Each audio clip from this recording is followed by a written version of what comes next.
BRS హయాంలో ration కార్డులు ఇవ్వలేదనే వాదనలో నిజం లేదన్నారు మాజీ మంత్రి తలసాని శ్రీనివాస్ యాదవ్. తాము ఎన్ని కార్డులు ఇచ్చామని దానిపై పూర్తి లెక్కలున్నాయన్నారు. అయితే ఆయనకు కౌంటర్ ఇచ్చారు మంత్రి ఉత్తమ్.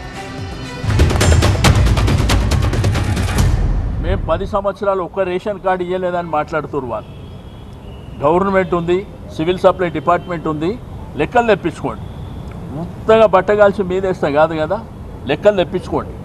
మా గవర్నమెంట్లో ఏమి ఇచ్చినాము మీరు ఇస్తే సంతోషం. మేము కూడా ఏమి ఇచ్చినామో మీకు ఏ సంవత్సరం ఎన్నెన్ని ఇచ్చినామో అనేది ఉన్నది కదా లెక్కలు.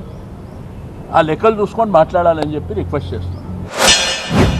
వాళ్ళు జూన్ 2014లో వాళ్ళు అధికారంలో వచ్చినప్పుడు రాష్ట్రంలో 89-90 లక్షల రేషన్ కార్డులు ఉన్నాయి. లబ్ధిదారులు 2,81,00,000 మంది ఉన్నారు.